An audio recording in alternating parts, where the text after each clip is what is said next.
Judulnya unit apa? Baik Pak, untuk judulnya itu pentingnya ketepatan penanganan komplain dalam mempertahankan kepuasan pasien, kepuasan pelanggan. Ditulis oleh Floria dan kawan-kawan pada tahun 2023 dan diterbitkan pada tahun 2024. Kemudian artikel ini dilatar belakangi oleh 4 faktor. Yang pertama itu adanya peningkatan jumlah kasus komplain di kancah internasional. Kemudian adanya komplain itu menunjukkan berarti ketidakpuasan pasien terhadap pelayanan dari rumah sakit. Kemudian penanganan komplain yang buruk dapat menurunkan citra rumah sakit. Dan yang keempat itu ketepatan dalam menangani komplain itu dapat membangun hubungan jangka panjang dengan pasien. Kemudian penulis mengikuti aturan atau dia memayungi aturan tentang perlindungan konsumen dalam pasal 4 nomor 7 tahun 1999 tentang perlindungan konsumen. Kemudian metode yang digunakan oleh penulis itu adalah dengan pendekatan kualitatif deskriptif, di mana dia mewawancarai 6 orang, ada dari HRD, bagian manajemen, kemudian ada dari perawat. Kemudian informasinya itu didapat menggunakan wawancara, observasi, dan dokumentasi.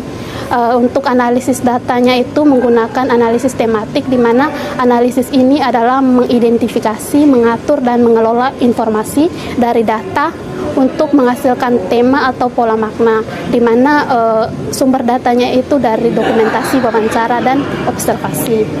Kemudian dari hasil dan pembahasannya ditemukan ada 5 aspek penting dalam penanganan pengaduan. Yang pertama itu prosedur penanganan pengaduan.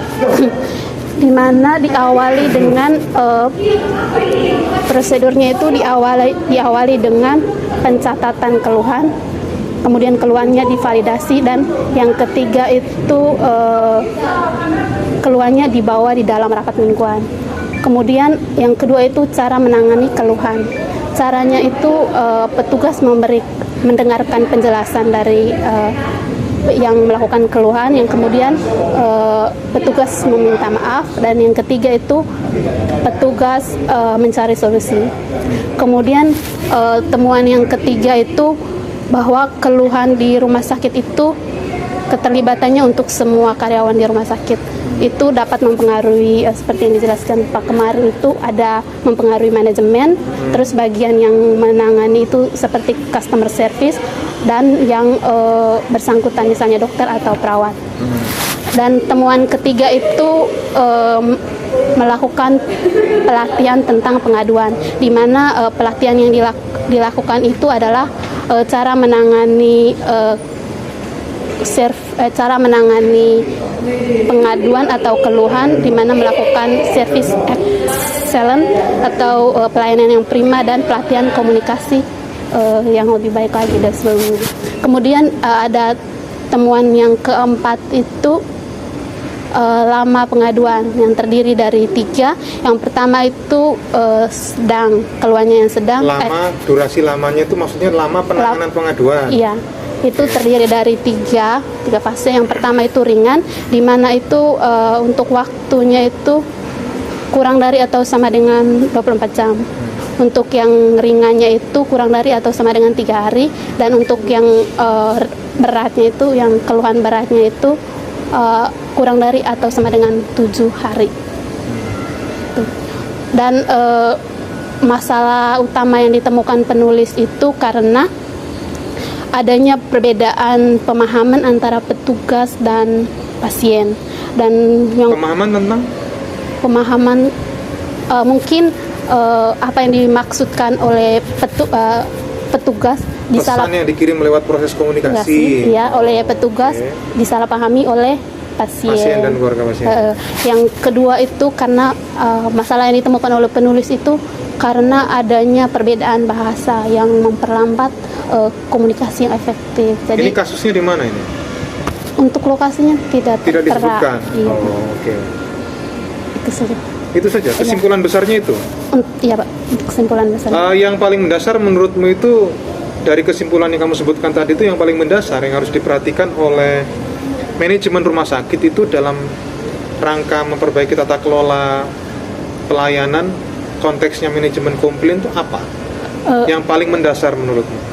Menurut saya ketepatan dalam artian prosedur, cara penanganan dan waktunya, Pak. Durasinya. Iya, Pak. Prosedur harus ada dulu. Iya, prosedurnya dalam artian alurnya diawali dengan apa sampai diakhiri dengan apa. Oke. Kemudian cara penanganannya dan Cara penanganan berarti history handling mulai dari pertama kali pasien datang iya, Pak. sampai keluar selesai. Iya, diberikan solusi.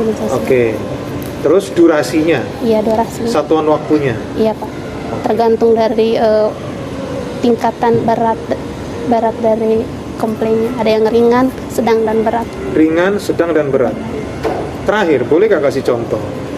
Menurut kamu dari artikel itu apakah kemudian muncul statement kualifikasi ringan, berat, sedang itu? Ringan, sedang, berat itu apakah ada contohnya? Konkretnya apa? Kalau yang masuk kategori ringan seperti apa? Baik, Pak. Untuk keringan, saya kasih contohnya nanti Bapak yang Kalau dihubungkan terkait dengan materi yang sudah Pak diberikan kemarin, kalau ringan itu apa contohnya? Contoh yang terkait dengan penanganan langsung atau tidak langsung. pas pasien datang. Kalau berat itu kan contoh persoalan berkaitan dengan nyawa. Iya, Pak. Iya, Pak. Komposisi penanganan yang terkait dengan medis teknis. Iya, Pak. Itu kan berbahaya. Iya, Pak. Itu masalah besar tuh. Iya, Pak. Yang tidak masuk kategori besar apa? Lama waktu tunggu. Kalau lama waktu tunggu masih masuk kategori besar itu. Kelengkapan administrasi. Saya pikir kalau kelengkapan administrasi hari ini menjadi perdebatan, harusnya tidak lagi. Karena sistem jaminan sudah memberikan garansi bahwa setiap masyarakat harusnya mendapatkan standar pelayanan yang sama. Sebetulnya kan. Iya, Pak. Undang-undang menjamin itu kan. Iya, Pak. Thank you Yunita. Terima kasih. Thank you. Pak.